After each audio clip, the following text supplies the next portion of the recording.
Bom dia! Começa agora o programa Fórum 11h30, nesta sexta-feira, 18 de dezembro de 2020. Eu sou Drida Lorenzo. Eu sou Renato Rodai, que tal? Seguimos. Pois é, e hoje a gente tem bastante coisa aqui para falar no nosso programa. Tem o Guedes, capa da Veja, aí, fazendo revelações, como em relação ao Weintraub, entre outras. Tem o assédio, o abuso, né? Não assédio, abuso sexual contra a Isa Pena, feito pelo deputado estadual, um colega em pleno plenário. A gente vai conversar sobre isso. Também tem decisão contra a privatização do ginásio do Ibirapuera. Vamos também conversar sobre esse tema com a urbanista Nilce Aravecchia, e tem mais uma fala estúpida do presidente Jair Bolsonaro sobre a vacina, e sobre a vacina, no caso agora a última é sobre a vacina da Pfizer. Ele diz que se você vai tomar e vai virar jacaré, não é problema dele. Então a gente vai falar sobre mais uma estupidez, né, Rovai, do presidente. Também tem decisão do Supremo sobre a obrigatoriedade da vacina, e a gente vai conversar com o médico infectologista Marcos Caseiro, que tem vindo aqui às sextas-feiras nos tirar as dúvidas, falar sobre o andamento, o avanço da pandemia do coronavírus. Ontem, mais de 1.000 mortes novamente, né, Rovai? Então, está aberto as sessões, né? Está aberto o programa. Vamos dar um salve para a galera que está aqui chegando para acompanhar ao vivo o nosso programa de hoje.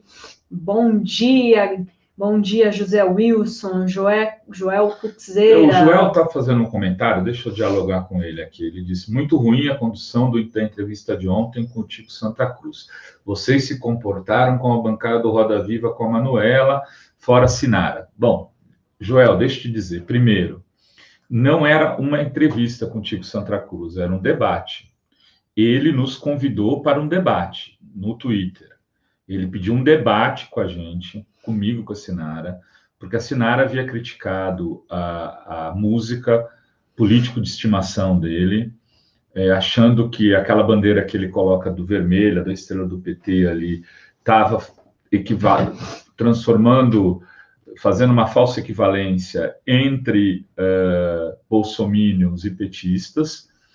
E aí ele dialogou com ela no Twitter, e eu estava sofrendo ataques, né, vários ataques orquestrados da chamada Turma Boa, né, que criaram tabelas fictícias de recursos que a Fórum teria recebido durante o governo Lula e Dilma. Tinha tabela para todos os gostos. Tinha tabela de 600 mil, de 1 milhão e pouco, de 4 milhões. Colocavam minha cara, o CNPJ da Fórum, começaram a me atacar pessoalmente, me chamaram de tudo quanto é nome. E quando eu reclamei disso, o Tico veio conversar comigo, achou que eu tinha sido injusto de chamar aquilo de gabinete do ódio. Ontem mesmo eu fiz algumas ponderações em relação a isso. Eu acho que conceitualmente, a despeito de eu achar que algumas práticas dessa turma de ciristas hoje são semelhantes à do gabinete do ódio, o gabinete do ódio do Bolsonaro, de fato, é outra coisa. Eu concordo. E aí, aquilo não foi... Então, para a gente pontuar, nós não convidamos o Tico para uma entrevista, né? Nós fomos convidados por ele para um debate.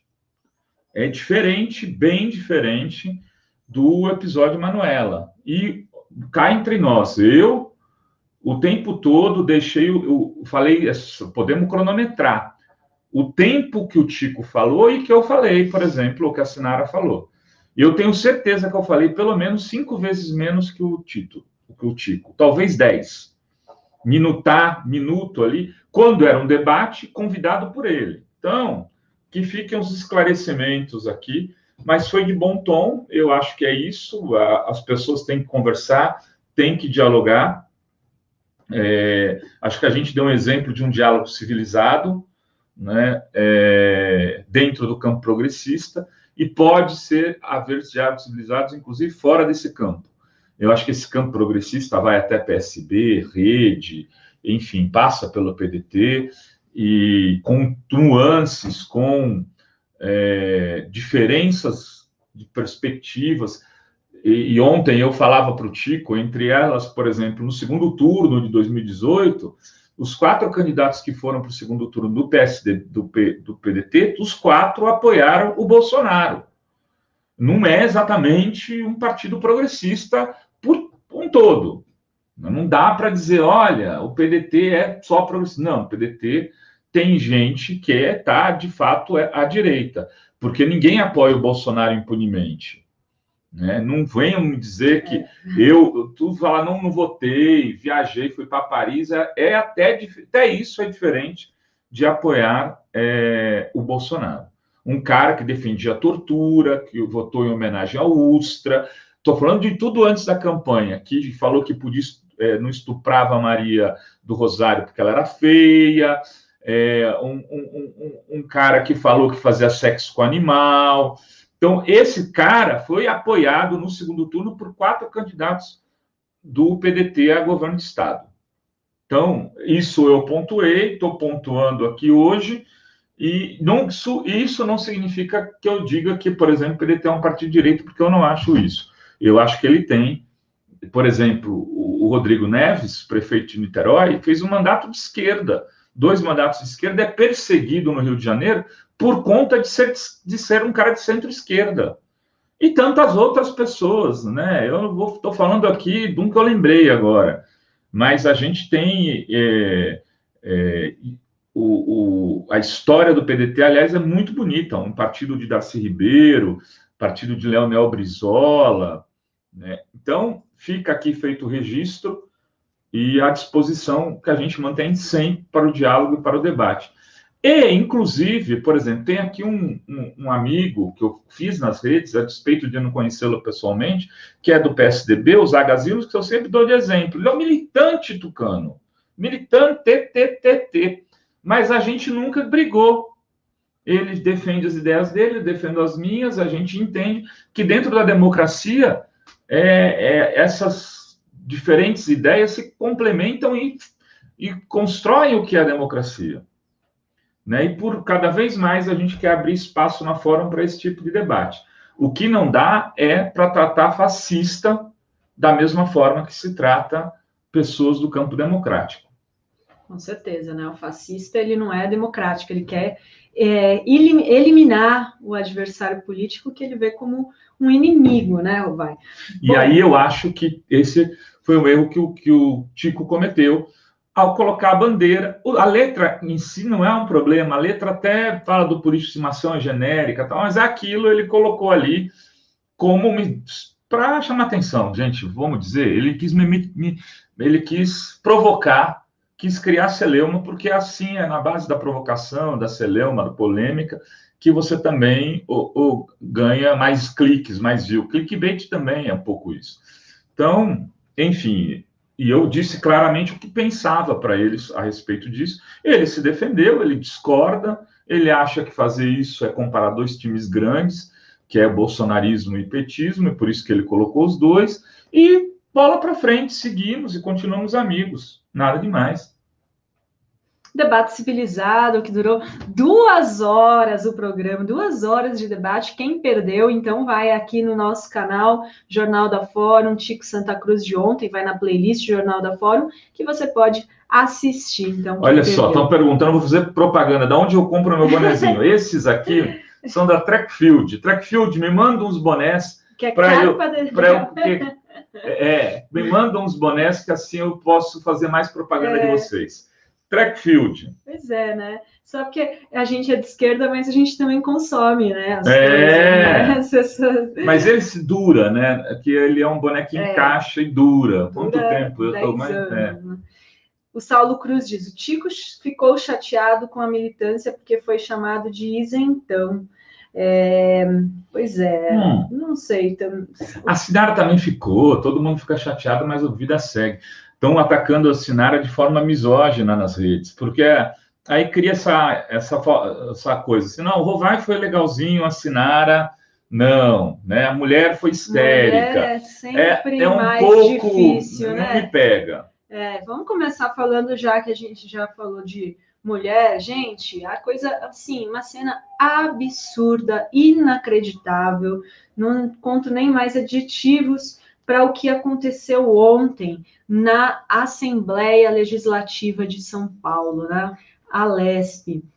Uma cena, um deputado, Fernando Cury, que a gente, né, apalpou os seios da Isa Pena, deputada do PSOL, deputada estadual do PSOL.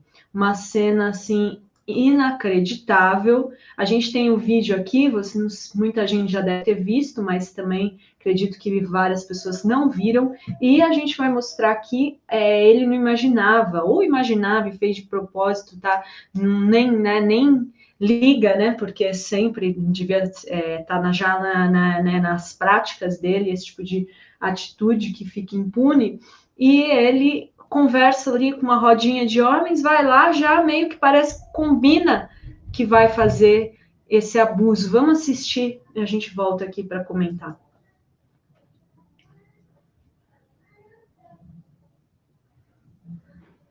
Olha lá, ele pega, aí ela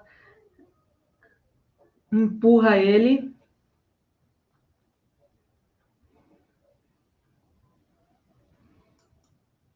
Essa cena já rodou bastante, né, Rovai? A deputada Isa Pena. Então, eu acho que...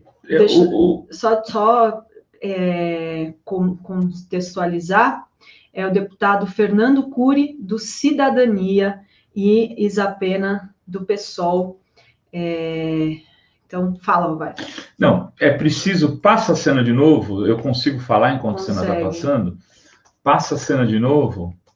e vocês vão ver que, oba, chegou aqui Stories da Rosa, mais um membro aqui para o nosso canal, maravilhoso. Precisamos de muitos membros e precisamos de apoio, né, para poder continuar fazendo o nosso trabalho. Que se você é de entidade sindical e quer ser parceiro da Fórum, se você, teu sindicato, quer ter matérias divulgadas num dos maiores veículos de comunicação do Brasil, entre em contato com a gente pelo contato@revistaforum.com.br para fazer parceria, ter publicidade das coisas, das lutas que você faz, luta do Fundeb, luta em defesa de direitos humanos. A gente mesmo pode fazer arte de banner para você.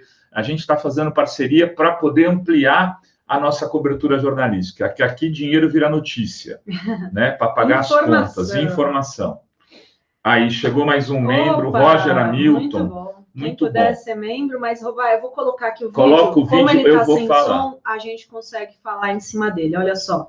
Então, olha só, ele estava falando com o cara puxa ele vai lá, encoxa, vou usar o termo, encoxa a Isa Pena, passa a mão nos seios dela, depois vai e passa a mão de novo. Percebem? Ele fez um combinado antes. Volta o vídeo de novo, vamos lá.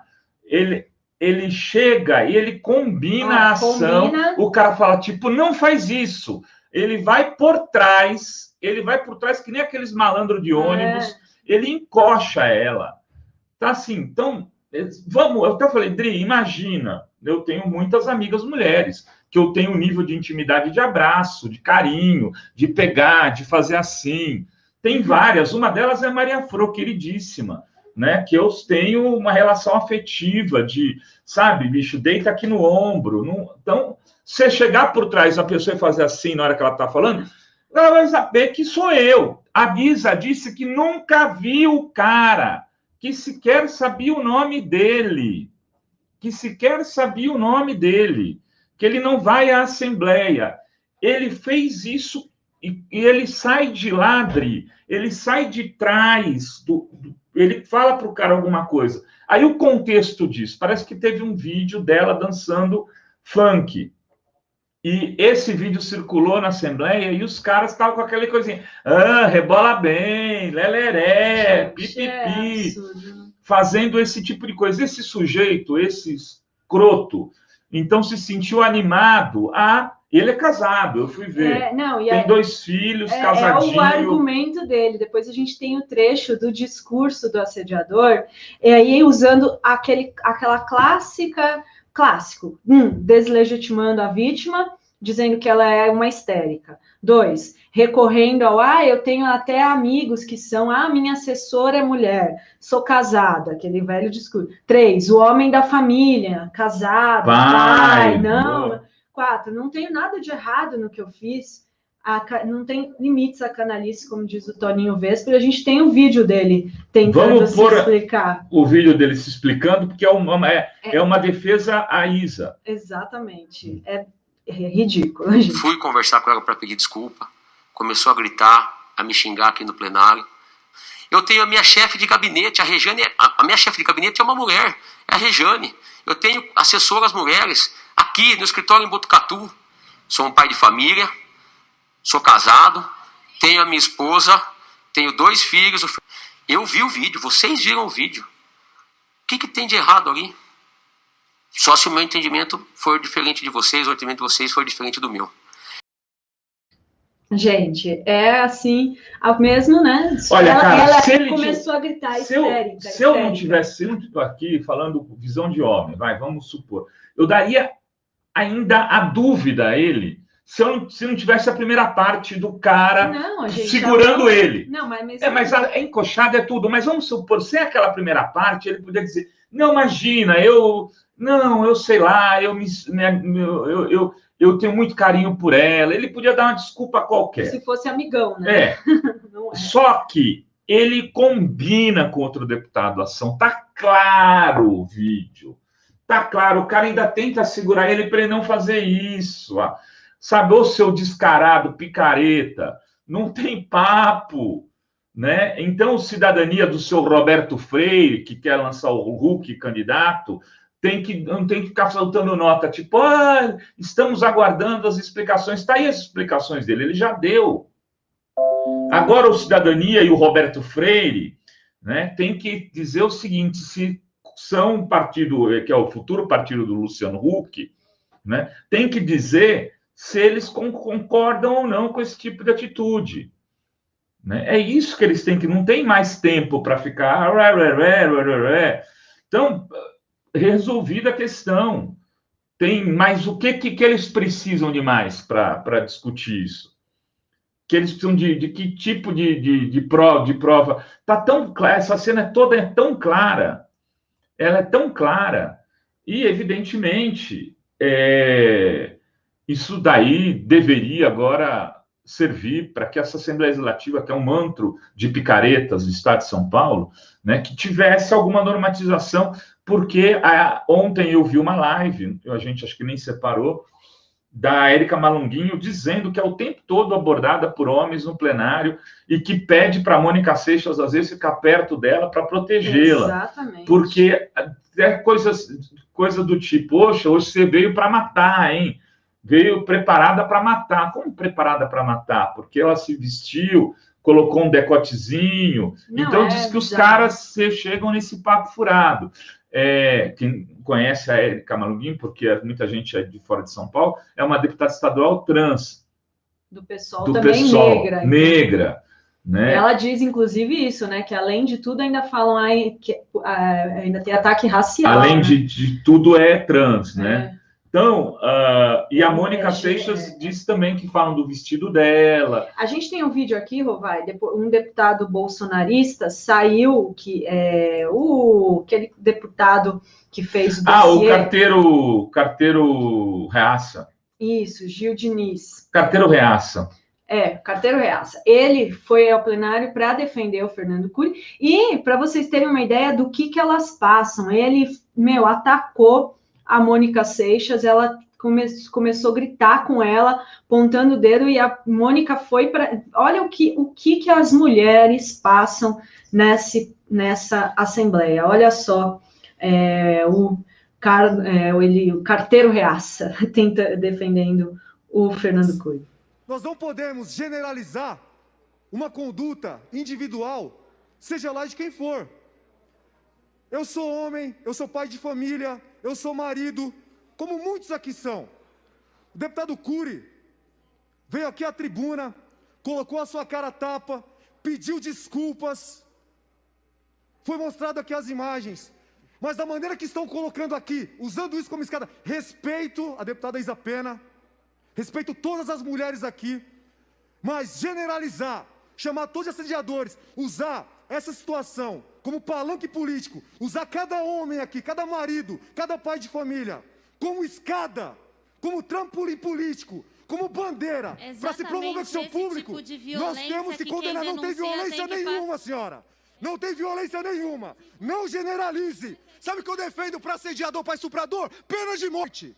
Você defende esses canalhas na rua. Você defende esses canalhas na rua. Você defende que sejam ressocializados. É isso que você defende. Eu não visto a carapuça. Eu não visto a carapuça. Eu não sou assediador. Coloque no seu lugar. Coloque no seu lugar. Não sou assediador. Não venha. Não venha me dar lição de moral. Você não tem moral. Você não tem moral. Você não tem moral. Você não tem moral. Você não tem moral para acusar homens honrados aqui. Você não tem moral. Não, tudo bem. Você não tem moral. Tem homens honrados aqui. Pais de famílias, maridos. Não vem com essa não. Não vem com essa não. Chega, né? Olha o que ela tem que... Olha o nível. O nível, esse é o nível da sociedade brasileira que se, de alguma maneira, transcende para esses lugares. Vamos combinar que é assim mesmo, sempre o cara valentão que levanta o dedo no boteco, na farmácia, na padaria, e começa a gritar em nome da lei, da ordem, dos valores da família. Sempre ele é o bom marido, o bom pai, e ele mete o dedo na cara de uma mulher e faz isso que esse sujeito fez. Faz isso que é o bom pai, o bom marido, que defende palmadas, que é contra a Lei Maria da Penha, bom pai, o bom marido, entendeu? Que não paga pensão, que se divorcia e deixa de pagar a pensão. É o bom pai, o bom marido. É esse tipo de bom pai, bom marido que a gente tem na sociedade brasileira em muitos espaços, né? E, enfim, ontem a gente teve, a meu ver, um pouco essa demonstração do que se tornou, né, o Brasil de Bolsonaro. O cara se sente à vontade no lugar com câmeras de encoxar como se estivesse no lugar vazio, e encoxar uma mulher, uma deputada como ele, sem vacilar. Acho que a Nilce já chegou por aqui, vamos subir a Nilce, que vai falar sobre o ginásio do Ibirapuera, mas eu não vou perder a oportunidade de pedir o seu comentário. O que é isso?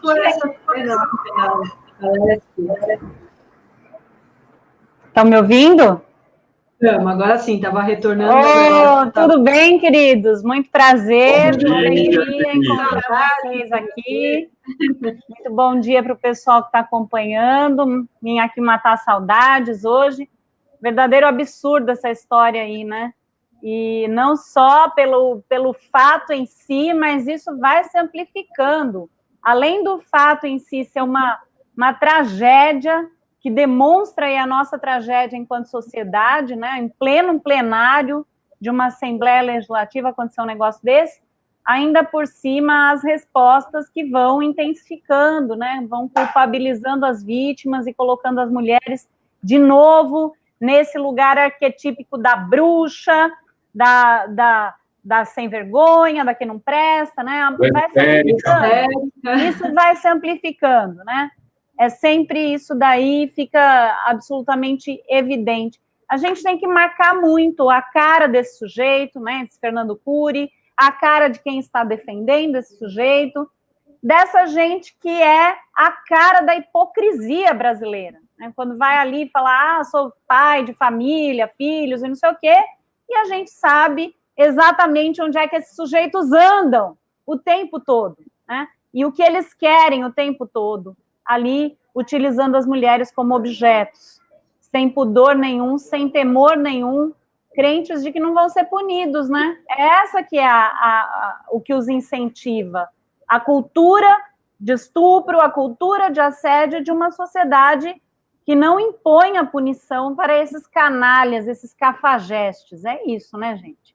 É isso. Tem um comentário aqui da Yara Oliveira, a expulsão tem que estender a todos os envolvidos, desde o que praticou o ato contra a deputada, quanto aqueles que apostaram que ele cometeria o ato, aqueles que estão ali na rodinha, que tentam até, né? Tem um que até tenta segurar, tem o perdão aí para esse, que tentou, agora ele deveria, então, com honestidade, dizer que ele tentou segurar o outro. Deveria ser, né, esse deputado deveria ser ouvido. Falar, olha, de fato, ele falou que ia fazer isso, e eu fui lá e tentei segurá-lo. Mas é tudo ali. Mas duvido que ele fará esse tipo de depoimento. Vai dizer, não, estávamos falando do jogo do Grêmio e Santos, aí eu fui pegar ele para dizer, não, o Santos podia ter metido 8. Vai inventar qualquer história, né? Tomara que eu esteja enganado, tomara que ele tome uma atitude, e esse deputado pode resolver toda a questão, se ele for honesto. Gente, mas, Renato, vamos fazer o que é para... Olha só, que questão que precisa ser resolvida? Está filmado. Não, toda a questão... O anterior, se for premeditado. Isso, tudo bem, mas a gente não sabe muito bem. Premeditado ou não... Eu estou dizendo que se ele for honesto... Concordo com você. Mas o que eu acho é que a gente não tem que dar chance para essa gente. Essa gente, assim, não tem chance para se defender, né? O ato está ali, está feito. Sim, eu também acho. Premeditado ou não, é um verdadeiro absurdo, porque mesmo que ele tenha deixado os ímpetos selvagens se colocarem, mesmo que não tenha sido premeditado, já o ato em si é um verdadeiro absurdo, né? Então, acho que a gente tem que manter aí a nossa indignação em relação a tudo. Para mim, seria bom se esse deputado viesse a público e dissesse a verdade. Ele ajudaria a tirar essa névoa que, por exemplo, o Carteiro, o Reaça está colocando, que solidifica, pelo menos entre bolsonaristas, esse sentimento de peraí, não sei o quê. O cara vai falar, não, é verdade. O cara falou para fazer isso. Se ele fizesse isso, acabaria qualquer outra tentativa de desviar do que a cena já demonstra que é. Né? Mas ele não vai fazer, né? Quem sabe tem um surto de sincericídio. Eu duvido também. Eu duvido também. Infelizmente. Nilce, vamos falar uma coisa positiva, né? Ganhamos alguma coisa, nem tudo é derrota. Nossa, nem fale. Foi uma vitória maravilhosa, uma iniciativa incrível aí de impetrar essa ação popular, da qual eu tenho maior orgulho de ter participado, junto com esportistas, junto com outros arquitetos, com figuras aí que defendem toda a luta democrática de uma maneira mais ampla, né? Depois, se vocês quiserem... Só para contextualizar o público que está nos assistindo, vai começar agora a falar sobre o ginásio do Ibirapuera, que teve uma mobilização muito grande com esportistas, juristas, urbanistas como a Nilce, em defesa do ginásio, porque o João Dória, o governador do estado, tinha um projeto de privatizar, tem ainda, né, porque cabe recurso numa decisão que tivemos ontem, onde suspende qualquer projeto do governador para privatizar, e queriam transformar um ginásio que é histórico num shopping center, né, Nilce? Explica pra gente. Muito obrigada, Adriana, por essa contextualizada, né? Eu estou aqui super animada com a nossa vitória de ontem e já fui contando aí como se todo mundo tivesse a par. Tá perfeito, acho que a gente pode recuperar um pouquinho o que é a questão do debate sobre o patrimônio histórico. Os órgãos de patrimônio histórico hoje, não só em São Paulo, mas no Brasil como um todo, em todas as esferas de governo, já tem algum tempo que os órgãos de patrimônio histórico são um recurso, são o último recurso para frear minimamente os ímpetos do capital imobiliário que quer arrastar tudo, que é o mesmo capital imobiliário que patrocina aí os despejos contra as famílias pobres, que às vezes pobres que ocupam localidades para resolver seus problemas de moradia na cidade, né? É o mesmo capital imobiliário que passa por cima de organizações urbanas que minimamente dão certo, né? Que minimamente dão certo para conseguir o maior lucro possível sobre a produção da cidade, né? E os órgãos de patrimônio, muitas vezes, representam esse limite a esse avanço do capital imobiliário. Isso acontece em todos os níveis de governo. O ano passado, a gente assistiu à demissão da Kátia Bogeia, que era a presidente do Instituto do Patrimônio Histórico e Artístico Nacional, o IPHAN, né? A demissão da Kátia Bogeia pelo Jair Bolsonaro, e, na sequência, o Bolsonaro, naquela reunião fatídica ali no começo do ano, em que ele falava que precisava tirar de frente essa coisa dos vestígios arqueológicos, chamando o vestígio arqueológico de cocô petrificado de índio, né? Relembrando aí aquele episódio que disse respeito à iniciativa do IPHAN, que suspendeu umas obras do empresário de estimação dos bolsonaristas, o velho da van, né? Que o IPHAN suspendeu a construção de uma loja do Luciano Hang, né? Lá no Rio Grande do Sul, e o Bolsonaro, então, demitiu a presidente do IPHAN porque ela estava significando obstáculos para o avanço do que o Luciano Hang queria fazer lá no seu terreno aí para construir uma loja nova. Então, a gente vê essa situação em todos os níveis de governo. E aqui, no caso de São Paulo, o Dória, logo no início da sua gestão, mudou a composição do CONDEFAT, retirou a representação das universidades estaduais paulistas, que ocupavam cadeiras no CONDEFAT, que é o órgão de patrimônio histórico do Estado de São Paulo, porque já previa a necessidade de passar com a boiada, aqui no caso do Estado de São Paulo, né, com o avanço dessas concessões privadas. Então, já fez a concessão, por exemplo, do Pacaembu, do estádio do Pacaembu, e estava avançando com essa concessão do complexo do ginásio do Ibirapuera. Então, a gente já vem aí de uma militância, de um movimento que inclui ex-esportistas, esportistas, várias federações de determinados esportes e também os arquitetos urbanistas na defesa da preservação do patrimônio histórico do ginásio do Ibirapuera, que está aí na memória afetiva de parte significativa desses atletas e, por conseguinte, da própria população brasileira. E ontem nós tivemos essa decisão da juíza Liliane Keiko-Ioki, que aceitou a nossa ação popular, montada aí por alguns arquitetos, algumas personalidades e também atletas, pedindo a suspensão da concessão do complexo do Ibirapuera à iniciativa privada. Então, nós tivemos essa vitória momentânea de uma luta que, obviamente, não terminou e continua aí adiante. Então, se vocês quiserem saber mais sobre isso, estou aqui para responder essas questões.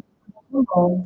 E é interessante, né, Nilce, que na decisão ela coloca que o complexo foi esquecido pelo poder público, não se mostra tão grandioso como outrora. Há deterioração das áreas, dos aparelhos, porém, isso não pode ser motivo para se destruir um marco da cidade. E é sempre a estratégia que a gente vê, né? Eles sucateiam, não investem, deixa ficar lá deteriorado para vir com aquela solução, né, do capital. Ah, não, vamos agora, então, privatizar, vender para iniciativa privada. E ignorando, né, Nilce, o valor do patrimônio histórico que é aquela construção, aquele espaço, né? E no caso ali do Ibirapuera... Exato. E no caso ali do Ibirapuera, é um espaço que já formou muitos atletas. Se não forma hoje, não é por falta de demanda, é por falta de investimento, né? Exato. Eu acho que esse caso do Ibirapuera, ele reúne 2 desmontes e 2 avanços do capital privado sobre os bens públicos. Eu estou acompanhando também aqui de longe o que está sendo a votação do plano diretor na Câmara Municipal do Recife, que está retirando áreas de zonas especiais de interesse social para liberar para a construção de torres. Também tem todo aquele debate, a Brasília Teimosa, né, um espaço que foi também tema do filme do Kleber Mendonça, lá o filme Aquários. Se a gente, quem acompanha aí essa questão, o debate estava lá colocado, continua, e há um avanço, portanto, desse capital imobiliário nesse sentido.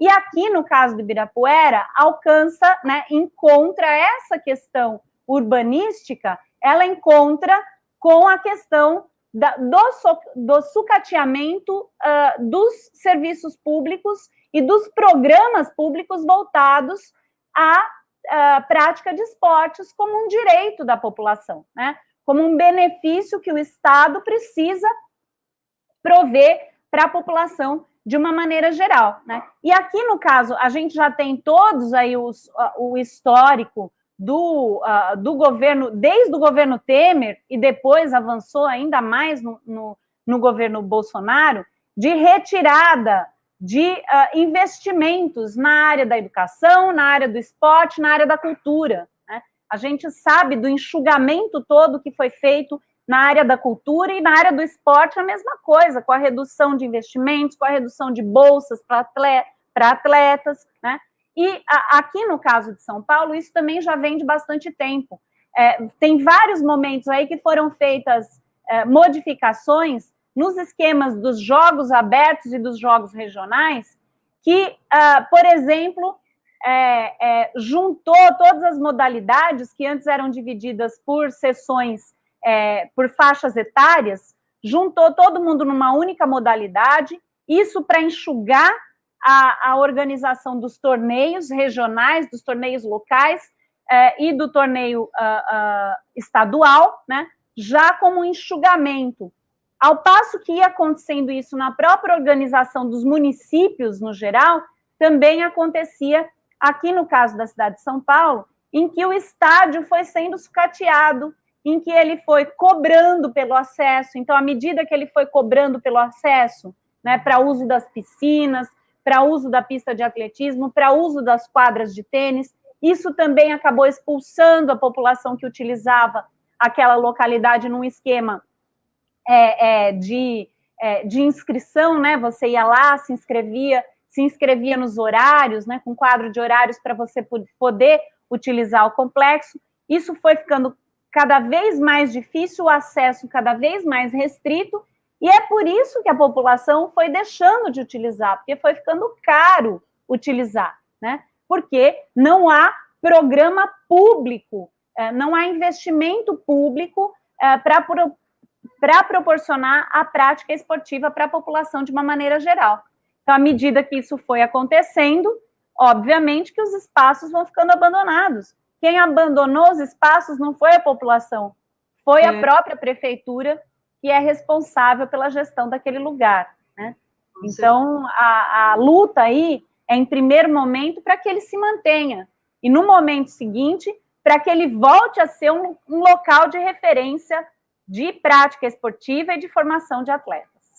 Pois é, muito importante essa luta, e é recorrente aí em todas, né, as cidades brasileiras, essa disputa pelos patrimônios públicos que têm sido aí vendidos, né, então, muito importante, e é isso, né, Rubay? A gente vai continuar agora com o Marcos Caseiro, que já está aqui.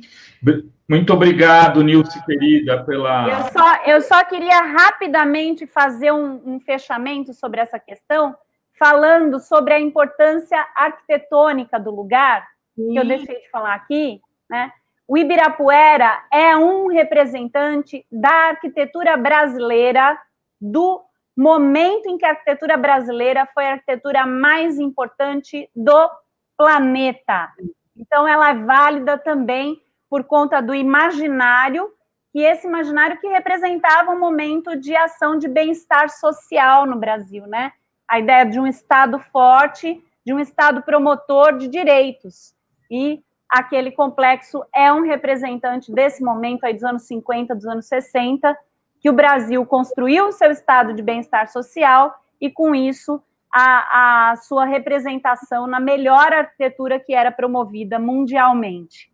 Deve ter representações, você deve ter outros complexos, outros locais como esse em várias partes do Brasil, né? Que também com certeza. Sob risco, sob ameaça que as pessoas façam a mesma luta e tentem buscar na justiça e impedir que isso seja destruído, né, Nilce? Exatamente. Essa é uma luta que cabe aqui e cabe em todos os lugares do Brasil, não tenha dúvida nenhuma. O que significa para esses sujeitos destruírem não só o Estado provedor, mas aquilo que representa imageticamente esse Estado. Então, demolir esses lugares significa destruir a imagem do Estado como provedor de políticas públicas e de benefícios sociais. É isso. Obrigada, pessoal. Tchau, tchau. Um bom fim de semana. Beijo, Nilce. Bom fim de semana também. E a gente vai continuar aqui falando sobre as vacinas. A gente tem mais um absurdo aqui do Bolsonaro, dizendo que vai virar jacaré quem tomar vacina da Pfizer. A gente tem um vídeo. Já Marcos Caseiro aqui conosco. O Marcos está com a câmera desligada, eu acho. Só avisar ele, eu não sei se ele está ali.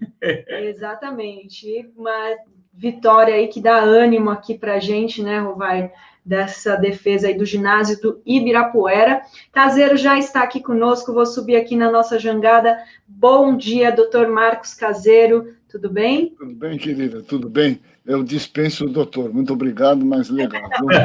Ainda tenho realmente meu doutorado, pós-doutorado, mas eu dispenso. Fica de caseiro. Caseiro mesmo tá bom, né? Caseiro tá bom, caseirão. Como chamam meus parceirão, caseirão, caseirão. Minha mãe ficava brava, falava, caseirão, mas é assim, tá tudo bom. Olha só, antes da gente começar, tem um vídeo aqui de mais um absurdo. Tem gente que fala, poxa, mas não, nos poupe desse... Mas a gente tem que ver, porque assim, olha só o que o nosso presidente está dizendo. Isso é médica. Se o cara não quer ser tratado, que não seja. Eu não quero fazer uma quimioterapia, vou morrer, o problema é meu, pô. E nós, do governo federal, já vimos dizendo isso. A vacina, uma vez certificada pela Anvisa, vai ser extensiva a todos que queiram tomá-la. Eu não vou tomar. Alguns falam que estou dando um péssimo exemplo. Ô, imbecil! O idiota que está dizendo que estou dando um péssimo exemplo, eu já tive o vírus. Eu já tenho anticorpos. Para que tomar vacina de novo? E outra coisa que tem que ficar bem claro aqui, doutora Raíza. Lá, na Pfizer, está bem claro lá no contrato, nós não nos responsabilizamos por qualquer efeito colateral. Se você virar virar um jacaré, é problema de você, pô. Não vou falar outro bicho que ele pensar que falar besteira aqui, né? Se você virar super-homem, se nascer barba em alguma mulher aí, ou algum homem começar a falar fino, eles não tem nada a ver com isso. O que é pior? Mexer no sistema imunológico das pessoas. Gente. Se alguém virar Bolsonaro, ninguém tem culpa, né, Caseiro? Imagina você toma e fica falando essas besteiras. Toma vacina. É assustador. Ele estava todo quietinho, né? Teve a apresentação da vacina, ele veio com um discurso meio conciliador, se nós fizemos as coisas erradas, foi no afã. E aí não dá um dia, né, meu amigo? Não dá um dia, ele já volta com essas... Não tem, cara, esse cara é completamente um mentecapto. Esse cara não tem condição de exercer esse cargo que foi dado para ele, né, cara? É assustador isso, né? E porque ele não tem noção nenhuma, e mais, ele fala umas coisas que são inacreditáveis, né? Então, veja só, na bula da Pfizer está que não se responsabiliza. Olha, todo remédio tem uma bula, todo remédio tem efeitos adversos possíveis. Quando vocês forem tomar uma dipirona, um AS, o remédio mais simples ele tem efeitos adversos que estão escritos lá na bula, né? Isso faz parte, todo medicamento é uma intervenção, né, que tem os efeitos previsíveis. Então, ele continua fazendo esse completamente desserviço, né, um projeto que a gente tem de tentar salvar a população, coisa que ele não fez até agora, né? 180 mil mortos, esse número é muito maior, não tenho dúvida. A doença se acelerando a todo vapor, né? Mais de 1.000 mortes por dia, e a gente tem que ouvir esse tipo de coisa, que é duro, né? Já cansamos de ouvir isso aí, né? Eu não aguento mais ouvir esse cara, né? Mas, enfim, a gente tem que ouvir, né? É melhor ouvir do que ser surdo, né? Matou. Pronto. Eu vi um outro, não sei se você ouviu, estava com meu filho agora há pouco, a gente ouviu que ele fala da questão do arroz. Eu não sei se essa é velha ou já, mas eu recebi agora há pouco aí, que as pessoas, a questão do arroz aumentou porque as pessoas estão mais em casa, todo mundo está engordando porque está comendo mais arroz. Você recebeu essa aí, não? Não, ainda não. Eu vou te mandar. Então é surreal, entendeu? Ele fala, os caras, você, aquele ali que está filmando aí, tu parece um baiacu, ele ofende as pessoas, parece um baiacu, está comendo demais, para de comer arroz. Olha, veja se pode isso, um presidente, né? Então é difícil, né? A gente tem que trabalhar com todas as informações e mais um presidente jogando contra, né? É muito difícil, né? E ainda homofóbico, né? Ele não perde a oportunidade de fazer, né, um ataque homofóbico, né? Tipo, dizer que vai tomar vacina e ficar... O que é isso, né? Um presidente... Psicanaliticamente, né? Eu já ouvi aquele Dunker... Tem alguma explicação para isso, né? Na verdade, tem alguma coisa inconsciente nisso, porque tu sempre fala isso, né? Tomar vacina, vai virar afeminado. Ele fez aquela brincadeira de ir lá para quem quiser tomar lá o ozônio, né? Ver a retal. Tem um monte de gente querendo ir. Veja, é um cara completamente desviado. Né? Esse cara, no meu ponto de vista, tem que ser interditado, né? Agora, é a velha questão que a gente discute. Não foi por quê? Porque tem o apoio aí de um tanto da população, né? Que estava quietinho, que o apoia. Então, eu não quero aguentar esse cidadão, né? Não sei até quando, né? E a mídia que apoia o Paulo Guedes, né? A Veja aí trazendo... Guedes na capa já demonstra. O Caseiro, não sei, eu acabei não te mandando ontem, deveria ter te enviado, mas a gente fez uma matéria, a gente não, né? O pessoal do Brasil Wire, que é parceiro da Fórum, fez uma reportagem mostrando que a AstraZeneca teria tido uma reunião, a direção da AstraZeneca, com o Bolsonaro antes da eleição de 2018. Patrocinada pelo governo inglês, por setores do governo inglês, que teriam trazido aqui, além da AstraZeneca, donos de outras empresas, como a Shell, enfim. Talvez isso explique muito o 1,2 bilhão que o Bolsonaro investiu na AstraZeneca. O contato não é de agora, a aposta não é de hoje, Caseiro. Não tenha dúvida. Veja, nós conversamos aqui, tive a oportunidade, você... Até aconteceram umas matérias, eu falei para você, cravei e continuo dizendo, aqui no nosso país, a primeira vacina que nós vamos ter vai ser a chinesa, que do meu ponto de vista, do ponto de vista teórico, do ponto de vista da lógica, de construção, que nós chamamos plataforma de construção de uma vacina, a vacina chinesa, eles foram pelo tradicional, inativaram o vírus e essa é a vacina, né? Quer dizer, a gente sabe dos efeitos adversos ao longo do tempo. Essa vacina de Oxford é uma invenção nova. Eu não estou aqui criticando ela, não. Ela é uma invenção nova. Eles pegaram um vetor viral, eles pegaram um vírus de chimpanzé, por isso ela chama Chadox, né? Chimpanzé, adenovírus, puseram um gene nesse adenovírus, que é o spike do coronavírus, e é o que aplicam. Então, estão tendo problema, né? Quer dizer, absurdo. Meia dose, quem tomou metade da dose tem uma imunogenicidade de 90%, quem tomou a dose cheia tem só 70%. Mas aí, como eles podem dar isso se eles não mostraram isso antes, que eles fariam isso? Então, esse estudo está cheio de irregularidades, essa vacina, que ele pôs todas as fichas, e que você está falando uma coisa aí que é muito séria, né? Que explica ele de cara nisso. E o que é mais grave, viu, o Driho, é que, não sei se você sabe, mas a Pfizer ofereceu a vacina há cerca de 1 mês e meio, 2 meses atrás, e os caras nem deram bola para a Pfizer, né? Quer dizer, em vez de estar... Falam, não queremos nem conversar. Agora estão lá implorando, né, para que a gente consiga, porque, obviamente, a vacina foi a primeira a ser aprovada, que tem uma explicação por que ela foi primeiramente aprovada, né? E, na verdade, nós não temos a mínima negociação com essa empresa.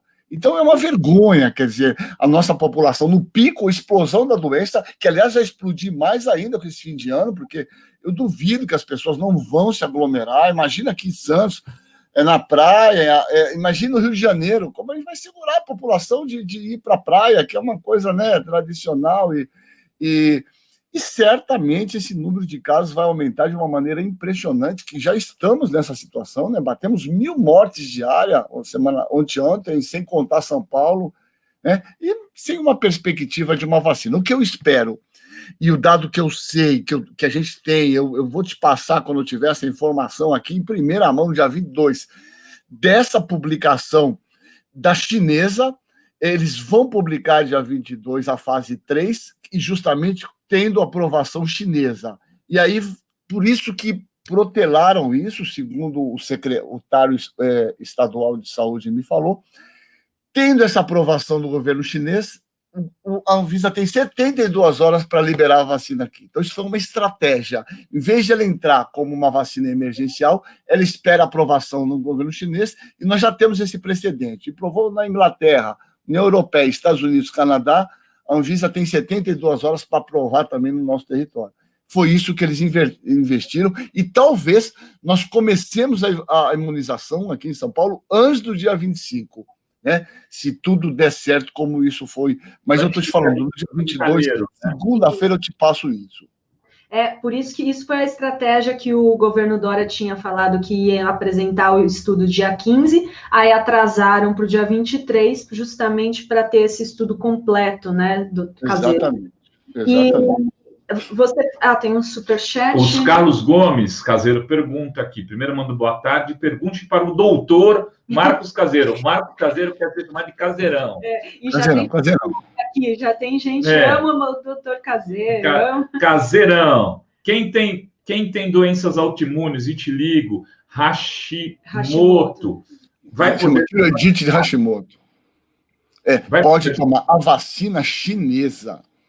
Ela é absolutamente, a princípio, segura, por um motivo simples. Ela é vírus inativado.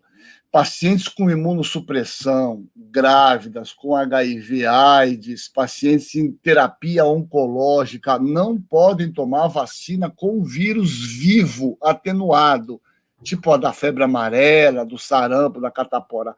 Essa vacina chinesa é vírus morto. Então, ela não faz nada, ela entra e simplesmente ativa o nosso sistema imunológico. Então, todos esses grupos podem tomar. A princípio, não será dado em grávidas, porque ainda que ela seja um vírus inativado, você precisa ter um estudo em grávidas. Aliás, outro detalhe, viu, esqueci de falar aqui, essa vacina, a Shadox, lá, a Oxford, ela mostrou baixa imunogenicidade, quer dizer, baixa pega vacinal em indivíduos acima de 60 anos, que é o grupo que, teoricamente, mais precisa de ter efetividade. Então, essa vai demorar para a gente ter, obviamente, a aprovação dessa... Essa da AstraZeneca, né? Isso, da AstraZeneca, que é a que fez esse... que é a Oxford. Que é 1,2 bilhão de dólares investidos pelo Brasil. Nós não estamos falando de 1,2 milhão, que é uma casa bonita. É 1,2 bilhão. É 1000 vezes mais. É 1000 milhões. Agora, Rovai, esse dado que você está falando é muito sério, né, cara? A gente precisa levantar isso com muita mais profundidade, que explicaria essa coisa cega, né? Eu vou te mandar a matéria.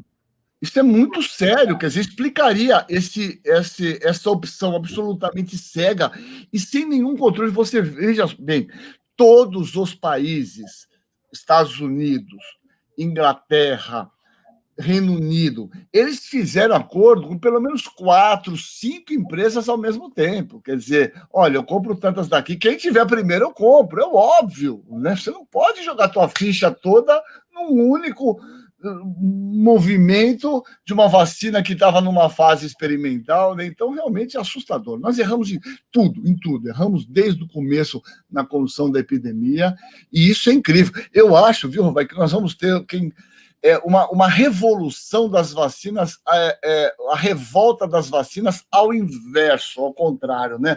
Lá foi o povo contra a vacina, aqui vai ser o povo se rebelando porque vai querer a vacina, porque vai estar cansado de ver tanta gente morrendo, né?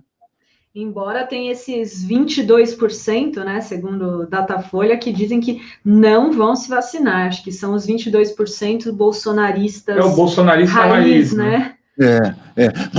Mas é incrível, pessoal.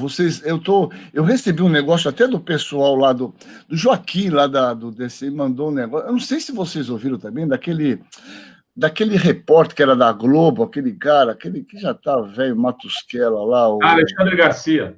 Alexandre, vocês chegaram a ouvir? Você ouviu, Rova? É assustador, ele falando exatamente que a vacina tem um efeito genético, ela vai entrar no genoma. É um negócio, rapaz, que você fala, pô, não é possível, cara. Um cara, né, um cidadão desse, até a menina falou que ele era meio gaga lá, a Juliana Morron, ela estava certa, né? O pessoal, veja só, rola entre esses caras, esse grupo, essa contra-informação, né? Então, realmente é assustador a gente assistir esse tipo de coisa e partindo dessas pessoas que de alguma maneira faz uma opinião e aquilo que nós conversamos aqui já em outro momento, né? É como se você até hoje, você jogasse fora o que nós fizemos esses anos todos. Você tem filhos, todo mundo aqui que nos outros mundos tem filhos, tem sobrinho. A gente pôs em algum momento questionamento ou em xeque as vacinas que a gente faz do calendário vacinal? Em algum momento a gente discutiu isso. A gente erradicou a varíola da terra, a gente erradicou praticamente a poliomielite, uma doença gravíssima. Metade dos cadeirantes que vocês conhecem é essa doença poliomielite. A gente erradicou essa doença com a vacina. Então, veja, como pode haver questionamento de efetividade de vacina? Então, realmente são tempos muito sombrios para a ciência. Eu fico realmente muito triste em ver esse cenário, né? Tem mais um superchat aqui da Yara Oliveira, ela comenta, se a AstraZeneca é tão boa, porque o Reino Unido não está usando ela? O termo de responsabilidade para isentar o fabricante é no mínimo estranho. Pois é, o Reino Unido já iniciou a sua imunização com a Pfizer, né? Não, a AstraZeneca, pessoal, eles nem submeteram em nenhum país, porque os dados deram problema, e eles estão rearranjando esses dados, estão retestando com metade de dose, eles precisarão de mais tempo para soltar informações sobre a efetividade dessa droga. Perfeita essa colocação. Veja, ainda que ela seja inglesa, os ingleses, que foram os iniciadores do processo de vacinação, compraram a americana com alemã, né? A BioNTech, nós já conversamos aqui, é uma startup alemã que desenvolveu essa metodologia do RNA mensageiro, né, envolvido, que é essa vacina da Pfizer, e a Pfizer é uma americana potente que, na verdade, está, obviamente, produzindo, mas a patente desse modelo da Pfizer é da BioNTech, que é a Alemanha, né? O Caseiro, e a Sputnik e a Soberana, hein? Então, olha só, é o que eu já falei, o grande problema da Soberana, o governo cubano eu estava ouvindo vocês outro dia até mandei, eu que falei alguma coisa, elas são muito efetivas, esses caras, né, aquele centro de pesquisa cubano é fantástico, que é o José Filai, que foi um grande epidemiologista, né, o cara que, na verdade, descreveu a transmissão, que depois foi roubado pelo americano, ele já tinha descrito a transmissão da febre amarela por um mosquito, né, e o Instituto recebe o nome dele. Essa vacina é fabulosa. O grande problema é que esses países estão sofrendo um embargo internacional animal, Venezuela, Cuba, né? Então eu pergunto, se fosse outro momento, eu não tenho dúvida que o Brasil já tinha feito um acordo com o governo cubano para nós usarmos, que são, além de ser seguras, são absolutamente confiáveis. Agora, para onde vai sobrar essas vacinas? Provavelmente vai sobrar para a África, né? Para países menos alinhados, que, aliás, diga-se de passagem, repare quem o povo tem que se ligar. Onde está se iniciando a vacinação? Países ricos, né? Inglaterra, União Europeia, Estados Unidos, Canadá, né? E os países em desenvolvimento, subdesenvolvidos, vão ficar lá para trás, que se dane, né? Deixa morrer bastante gente aí. Essa vacina Soberana é fabulosa. A Gamaleya, você sabe que ela é o mesmo modelo da Oxford. É o mesmo modelo. É um adenovírus, né? Com o que a gente chama de um vetor viral. Agora, eles conduziram de uma maneira mais adequada, por isso os resultados já estão aí, bastante efetivos, né? Agora, os países que têm essa história como o Bolsonaro, não vão fazer negócio com essa vacina, né? Pelo que a gente está entendendo. Essa que é a questão, né? Por questões ideológicas. E a gente A gente teve ontem a decisão do Supremo, que, né, é favorável a que possam ter os estados, os municípios, o governo, possam ter medidas restritivas para quem não tiver tomado a vacina, indicando aí essa questão da obrigatoriedade. E aí a gente já viu ontem um movimento, aquela Zambelli, os bolsonaristas já contrários e, né, falando, porque se você, eu até vi um tweet da Zambelli, se vocês são tão assim a favor da obrigatoriedade, por que vocês não tomem e deixa quem não quer tomar, ficar sem tomar? E aí eu queria trazer novamente uma coisa que a gente sempre fala aqui, dessa questão da importância do coletivo na vacinação, né? Além dessa questão, viu, deixa eu te falar. Quando fala-se, e infelizmente a gente tem o nosso problema no mundo hoje, né? Infelizmente, é a escola lá de Frankfurt, os caras já é a questão da informação.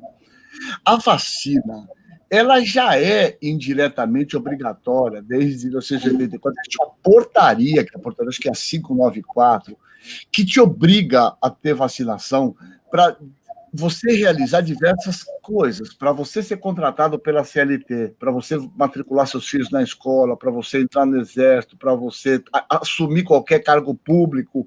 É lei. Você tem que apresentar a carteira vacinal sua atualizada e de todos os seus filhos. Então, isso é uma medida restritiva indireta. Você não acha que os caras vão chegar na tua casa e vão chegar e falar, você tomou vacina? Não, vira aí. Isso não existe isso. Quando se fala em obrigatoriedade, se fala em obrigatoriedade deste nível. Você cria, obviamente, condições e circuitos de, olha, você não tomou vacina, você não tem esse direito. Eu já comentei com vocês da questão dos direitos e de obrigações. Por exemplo, você sabe que os melhores sistemas de saúde do mundo é o inglês, né? Gratuito, tem o médico lá do quarteirão. Se você fuma e você faz um câncer de pulmão lá, você perde o teu seguro. Se você tiver um câncer de pulmão e você tem declaração que você fuma, você perde. Você tem que custear todo o teu tratamento do teu tratamento do câncer de pulmão. Então, veja só, você tem o plano de graça, mas você sabe que o cigarro está dizendo que é isso, né? Se você fumar e fizer um câncer de pulmão, você perde o teu seguro. É isso. Você tem direitos, mas você tem deveres também. É essa a lógica da vacinação, né? E nesse sentido, você pode não querer tomar, mas você vai ter série de restrições no que se refere a diversas coisas. Mas mais importante do que isso é o que tu falou, que é a questão da imunidade em rebanho, né? A gente tem que ter um mínimo de respeito às pessoas, no geral, quando a gente está se vacinando, nós não estamos só nos protegendo, nós estamos protegendo indiretamente as outras pessoas. Essa é a lógica do que a gente chama de imunidade em rebanho, que a gente chama de cobertura vacinal. Nós temos que adquirir um nível de pessoas vacinadas para que essa proteção seja coletiva. Isso. Mas que as pessoas de rebanho para o Bolsonaro é todo mundo ter o Covid. Então, não, eu acho que a gente tem que trabalhar mais com essa ideia, que é para o rebanho, porque talvez aí eles vão tomar vacina tudo juntinho. Porque você vê só, essa droga que eles estão aí, que é a droga da moda agora, que é a ivermectina, ela foi lançada inicialmente pela Merck na década de 70, que é o Ivomec. O pessoal que tem aí rebanho bovino conhece, né? Porque é uma droga para ectoparasita. Depois ela foi introduzida na medicina humana, que ela serve para piolho, carrapato, né? E algumas verminoses aí. Então, por isso que eles gostam, porque é uma droga que veio a origem dela é da origem veterinária. Então, o pessoal do rebanho gosta de tomar ivermectina porque se sente mais seguro, né? Então, essa mulher é incrível. Eu vi esse comentário também. De dar pena, né? Realmente os caras. E o pior é que tem gente que ouve isso e acha que isso tem alguma lógica. Isso que nos assusta um pouco, né? Deixa a gente ficar falando meio sozinho, mas tudo bem, né? Vamos lá. Pois é, né? E falando nessa questão das responsabilidades aí, então, quem não tomar vacina e pegar a Covid não poderia ter tratamento gratuito, porque não tomou a vacina. Não, mas as pessoas estão achando que vai ser... A classe média que não toma vacina vai querer ir para os Estados Unidos, passear na Disney. Vai entrar, caseiro? Exato, isso certamente já começa por aí. Vai, veja só, você já começa, não sei se vocês viajaram recentemente, na questão da febre amarela. Você tem que todo, tenho que mostrar minha vacina da febre amarela. Eu tive pacientes aqui que não viajaram, chegaram lá, o Visa bloqueou, se não tivesse menos de 10 dias, porque você tem que ter a pega vacinal, 10 dias. Não viajaram. Não viaja. Entendeu? Veja, e antes dessa vacina era de 10 anos, eu tomei já umas 3 vezes. Agora descobriram... Não precisa. Os dados da OMS hoje são indiscutíveis. Uma vacina de febre amarela, você está protegido o resto da vida. A vacina da febre amarela... Isso faz pouco tempo, né, Caseiro? Eu já tinha tomado, como eu sou novinho, eu já tinha tomado umas 3 vezes. Eu já tomei também. Uma vez fui para Tailândia, lá no Congresso Mundial de AIDS, não tinha tomado, tomei, entrei na fila. Fui aqui para Bolívia, mochileiro, não tinha tomei. Eu tomei um bocado de vez, mas é bom, porque aí vai fazendo anticorpo, a gente está bem protegido para a febre amarela, né? Agora, que é uma vacina que tem risco muito maior, né? Essa vacina, você tem casos graves, para cada 400 mil doses, você espera 2 casos graves até uma morte. Então, essa tem mais risco, porque é um vírus atenuado, né? Também teve muita gente que correu de tomar, mas todo medicamento tem efeito adverso que são previsíveis de uma maneira geral, né? E essa fala aí do Bolsonaro de que eu já tive, então eu já tenho anticorpos, então eu não preciso tomar vacina.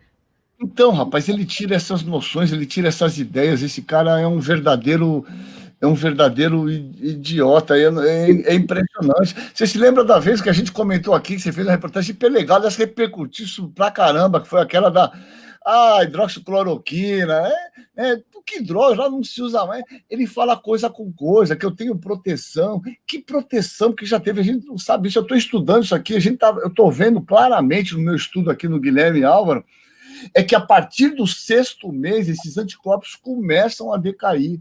Então, a gente já tem dados de outros coronavírus que esses anticorpos decaem ao longo do tempo. Então, veja, quando você toma uma vacina, você faz o que a gente chama de booster. Você aumenta a produção de anticorpo, quer dizer, você fica mais protegido, seus anticorpos ficam lá em cima. Então, mas veja, é um desserviço, isso que a gente tem que falar aqui, né, cara? Qual é a solução desse cara que ele tem, né?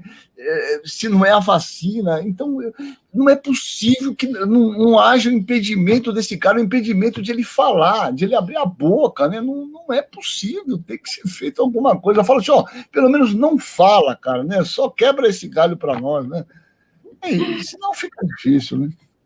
Não só sai do governo, mas como vai proibido, né, de falar. Fala, Roberto. Como a Andy 1146 está dizendo aqui, ele é a caixa de repercussão de todas as teorias conspiratórias do mundo. Mas é tipo assim, a latrina do planeta, né? Eu poderia traduzir a frase da Andy 1146. Ele é a privada do globo. É inacreditável, hein? Olha, rapaz, quem diria isso? Eu falo isso, já falei, eu não esperaria estar vivo para ver isso, né, cara? Puxa, a gente brigou aqui, fui do movimento estudantil, fui do partidão, fui em cana, levei cacetada, vimos a democracia aparecer no país, de repente você vê os militares de novo pelo voto, é um negócio muito duro para a gente isso, né? E veja, é uma destruição... Viu, é uma destruição total. Esses caras estão passando mais do que a boiada, né? Nós vamos ter um imenso trabalho no futuro, se as coisas mudarem, vai mudar, vou estar vivo para ver isso, porque eles estão destruindo tudo, cara, tudo, né? Não tem uma área em que esses caras não estão fazendo algum nível de intervenção, e obviamente nós vamos ter um imenso trabalho para recuperar toda essa enorme destruição, né? Então, é realmente muito duro de assistir tudo isso.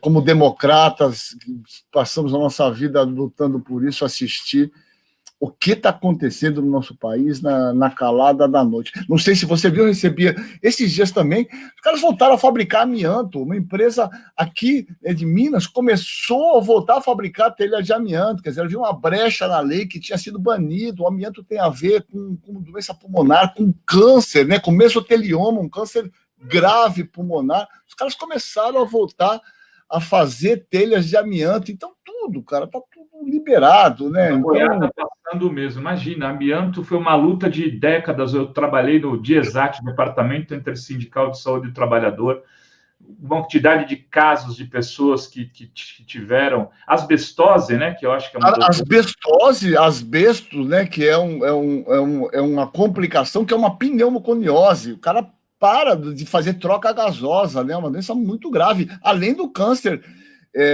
principalmente de pleura, né? Que chama mesotelioma. É um negócio banido do mundo inteiro, né, cara? Entendeu? Então, o que eu estou falando, a gente está retrocedendo, assim como aumentou o número de intoxicação por mercúrio na Amazônia, em decorrência da exploração ilegal de ouro, né? Que eles usam mercúrio para separar o ouro. Então, a gente está retrocedendo enquanto civilização. O que a gente vê aí, vocês mostram, né, toda hora aí, a gente virou chacota no mundo, né? Quer dizer, virou chacota, né? Quando esse cara abre a boca, a gente vira piada, né? É muito duro, né? Agora, o que não é admissível é que a gente tem um Congresso Nacional, né, cara? E esses caras não observarem o que esse cara está fazendo com a população. A população vai se levantar uma hora, eu não tenho dúvida. Esse cara tem que ser, em algum momento, né, culpabilizado, porque ele é um genocida, sem dúvida. 180 mil pessoas morreram e tem um único culpado. E o nome desse cara é dois: Pazuello e Jair Bolsonaro. Ponto. É isso, né? Com certeza. Caseirão, muito obrigado. Muito obrigada. Tenha um bom fim de semana. Eu também. Sexta que vem já é Natal, né? Já é Natal. Não, a gente não vai ter programa, caseiro aqui. Mas tá depois a gente vai te enchendo as paciências pelo Vamos conversando sim, vai. Eu estou sempre por aqui. Fiquem bem, passe um bom Natal com o filhote, fiquem quietinho aí, se cuidem, por favor, tá bom? Vai devagar nas Heineken aí, que não força muito. Quando você voltar, a gente vai dar umas corridinhas na praia para manter esse corpinho aí. Para contribuir para fórum, é uma Heineken por mês. Olha não, estou fazendo mais do que isso aqui. Estou garantindo um bocado de coroninha aí. O apoie, como é que é, Adri? Lá, aqui, é só entrar no Revista Fórum, tá lá logo lá em cima, ó, seja um apoiador, com uma Heineken por mês. Uma Heineken por mês. Eu vou botar aqui para as pessoas que tiverem querendo. A Heineken, além de tudo, não é da golpista, né? Não é tem estrela. Tem a estrelinha vermelha, né? Que é coisa linda. É ambientalista. É isso aí. Então é isso.